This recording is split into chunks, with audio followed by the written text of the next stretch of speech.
ASMR style. The NBA Finals just concluded yesterday. The Denver Nuggets are your NBA champions for the 2022-2023 NBA season. They defeated the Miami Heat in Game 5, 94-89, 89-89. Like I said, they won in 5 games. I predicted them originally to win in 6 at the start of the series, so I wasn't too far off. It was only 1 game off, but it was just very obvious at the end of Game 3 that the Miami Heat were just clearly outmatched. And that's just to be expected. I mean, look at the Miami Heat's roster with no Tyler Hero and no Victor Oladipo. I mean, they were having to rely on Caleb Martin majority of these playoffs. And the finals is so true, man. Whatever type of person you are, the finals brings that out of you, man. Undrafted players go back to playing like undrafted players. Unclutch players go back to being unclutch. And I'm not referring to Jimmy Butler, I'm referring to Jason Tatum from last year. I don't know, I gotta let that go, man. I gotta let that 2022 Warriors championship go, man. But yeah, man, if you want, by the way, if you want to check out different topics within this video and different subjects that we talk about, make sure you check the description. Give me like 40 minutes to put the timestamps. Alright, but let's just dive in, man. Let's just talk about what we witnessed. Now, I am a basketball purist. You know, I know the game of basketball. I'm very informative in it. And I really just love basketball, but this was just a very boring ass finals, I'm not gonna lie. And I'm not even talking about from a stylistic standpoint from the Nuggets side. We've seen teams like the San Antonio Spurs play a very similar style of basketball with Tim Duncan and the big three with Duncan and Duncan Parker and Ginobili and Kawhi even. So we've seen similar play styles where they focus on getting the ball in the perimeter, in the post, and then they play inside out, allowing the defense to collapse and then hitting open shooters from the post. But it was just really boring because the Heat were just not on their level. The Heat made this boring because they reverted back to being a team that looked like an 8th seed up into the playoffs. And I am very disappointed in Jimmy Butler. But before I go into Jimmy Butler, let's talk about Nikola Jokic. Nikola Jokic is the best player in the NBA right now. He is the best big man in the NBA, and he is in the top 7 or top 6 big man of all time already. I'm not gonna go top 5 yet. I saw the list. I'm not putting him ahead of Shaq. I'm not putting him ahead of a Kareem. I'm not putting him ahead of Bill Russell yet, even though I think from a skill set perspective, he is already better than Bill Russell. Let's not be dumb. But I'm talking about complete body of work and resume. He is not a top 5 center of all time yet. Now, do I think he has the potential to be? Of course, I think he has the potential to be a top 3 center. I think you have to go with I think you have to go with Shaq, Kareem, and then Nikola Jokic. And I think Nikola Jokic, depending on how many NBA Finals he wins, he might have a chance to beat Kareem, especially statistically. But like I said, if he wins 3 or 4 championships, not 3. I think he would have to win like 4 because Kareem has 6.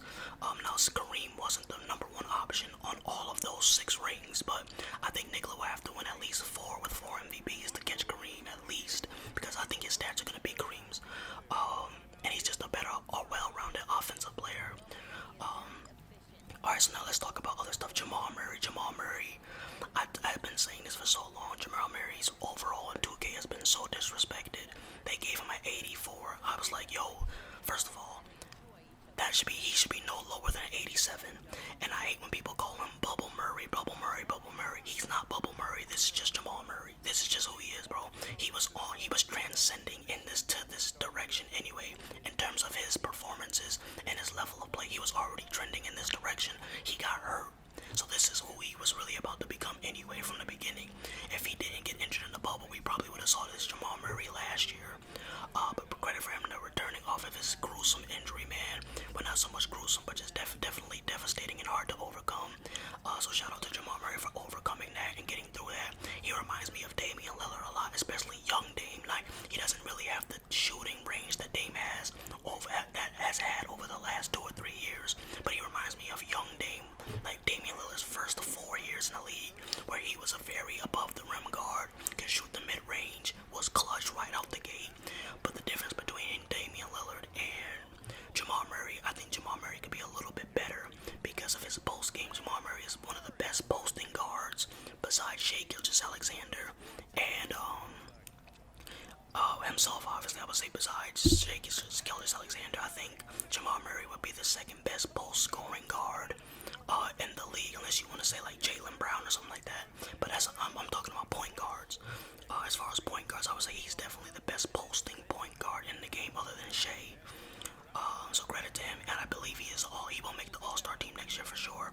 I hope Jamal Murray plays in the FIBA World Tournament as well. I know he's Canadian, so he won't be on Team USA, but I would want to see him in the summer.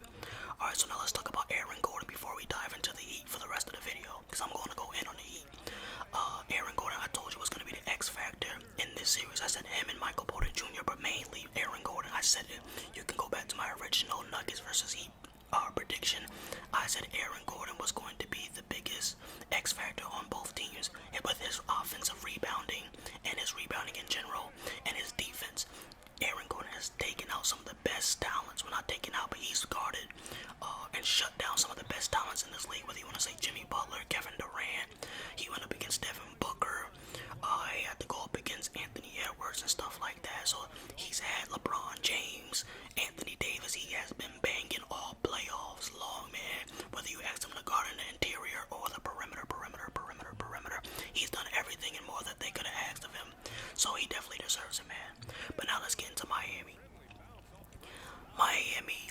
First of all, I feel bad for Jimmy Butler because he's 0-2 in the finals and he doesn't deserve that record. Look at both of the teams he's had. I mean, both of those rosters had no business being in the finals, and in both circumstances, each team got injured in the finals.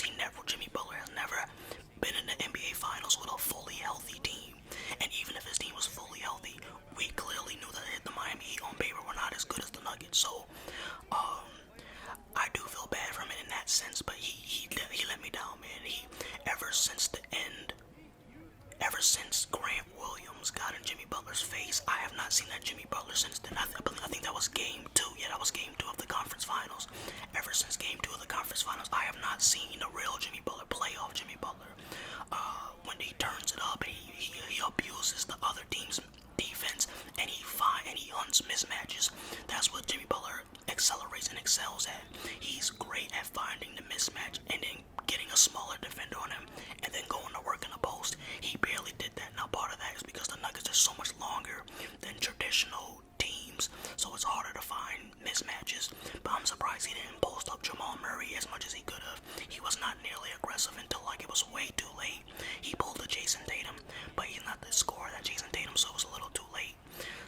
But he waited way too late to be aggressive. He was not aggressive in game 1 when he had 13 points. I did some research. Do you know Jimmy Butler he did not score 31 times in this series. He scored 21 twice, 13 once. I think the most he scored in the series was 28, and I believe that was game 2 or it was game 4. But he did have 28 points. Actually, it could have been last game. Yeah, I just looked it up. It wasn't game 5. Last game, he only had 21. But yeah, he just wasn't nearly as aggressive as he could have been. Tyler Hero didn't play. Bam Adebayo was the most consistent player in this series for Miami with his defense on Jokic, even though he didn't really do a great job. For certain portions of the game, he did hold his own. I actually thought Miami was at its best when they allowed Bam to go one-on-one with Jokic, because at least they would be able to stay home on the shooters.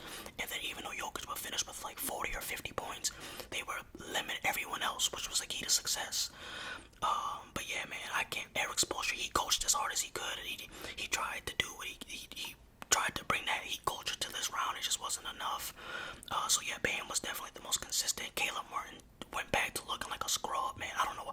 I am so pissed he destroyed Boston. He went from playing like Kobe Bryant in his prime to a bootleg Sasa Vujacic. Like, I don't understand it. Caleb Martin, you did us dirty. You could just tell he was not nearly as confident. Same with Gabe Vincent. Gabe Vincent was making like 2 limitless threes a game, making like 30-foot bombers on